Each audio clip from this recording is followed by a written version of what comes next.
Mackenzie Johnston with Livestock Digital Daily, bringing you your November 8th cattle industry headlines. Brought to you by AgRisk Advisors. They help you manage your risks so you can manage your operation. With over 20 years of experience, AgRisk Advisors provide honest and transparent advice. They offer insurance solutions to help you minimize risk and maximize profitability for your farming and ranching operations. They might not be able to make it rain, but they can sure ease the pain. If you want to learn more about pasture, rangeland, forage insurance, go ahead and reach out to AgRisk Advisors. They can help you understand what PRF insurance is all about and everything it can do for your operation. The cattle range has reported, according to Daryl Peel with OSU, from January through September, beef exports were up 4.6% compared to last year. However, the latest data shows exports in the month of September were down 5.7% compared to last year. This is the largest and only the second monthly decrease in beef exports in the last 30 months. This decrease in exports may indicate global economic weakness is having negative impacts on beef exports, something that many have talked about here for a while, that many have been concerned about. Peel explains that macroeconomic weakness around the world and U.S. efforts to combat inflation with higher interest rates has resulted in the U.S. dollar strengthening against many currencies.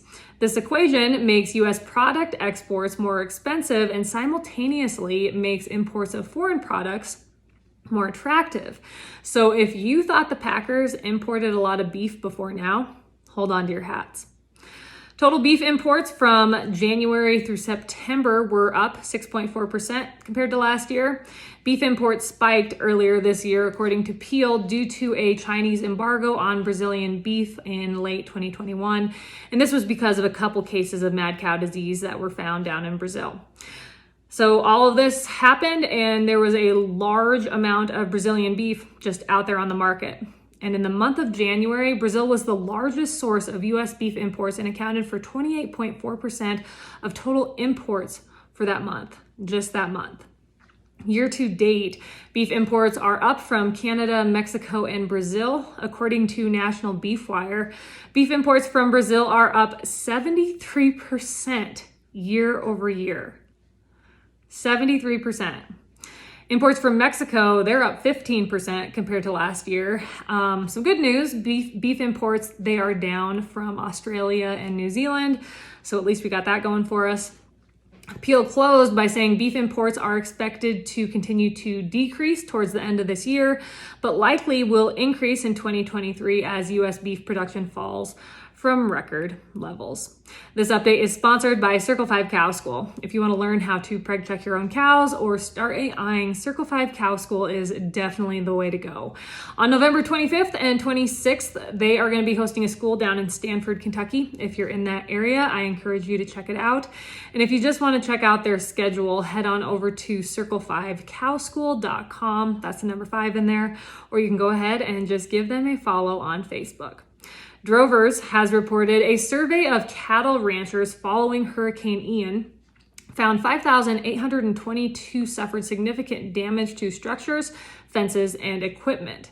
The survey indicated 250 dead animals and 257,194 calves in stressful conditions awaiting shipment to out-of-state feedlots in the aftermath of the devastating storm. An estimated 1.6 million acres of pasture experienced significant erosion and flood damage from the storm. Total infrastructure losses for the beef industry were pegged somewhere between $215.4 million to $262 million.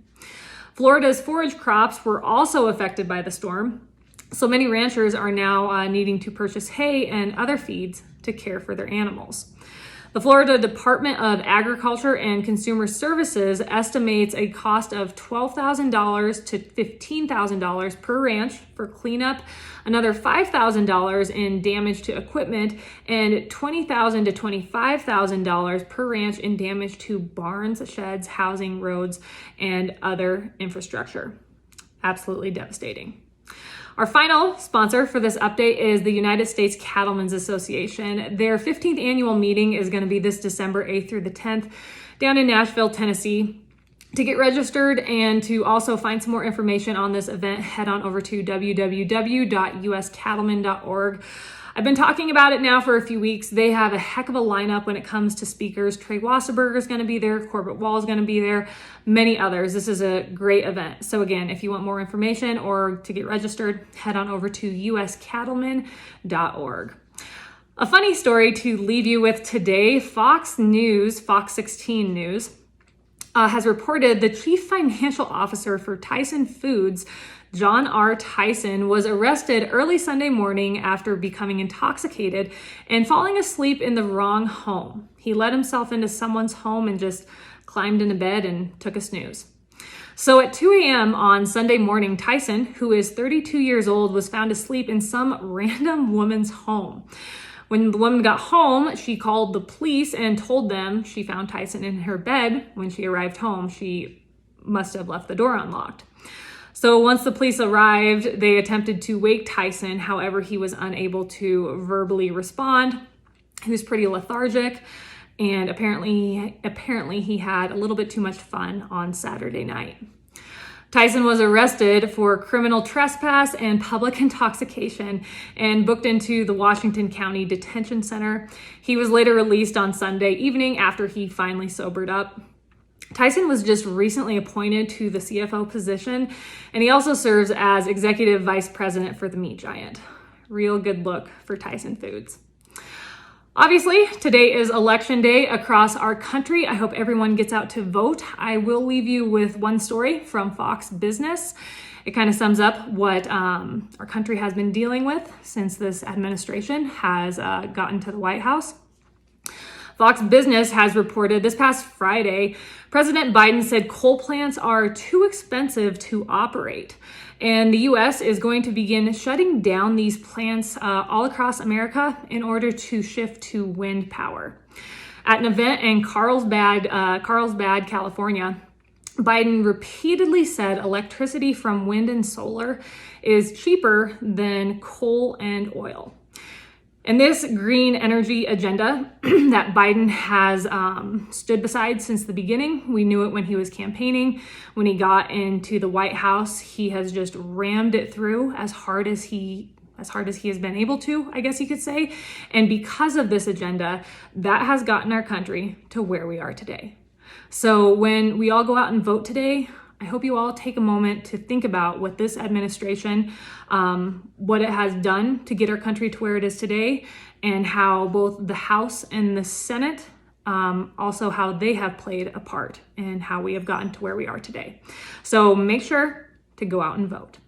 That is all I have for you guys today. I hope you all had a great weekend. I hope you had a great Monday. Have yourself a wonderful Tuesday, and I will catch you later.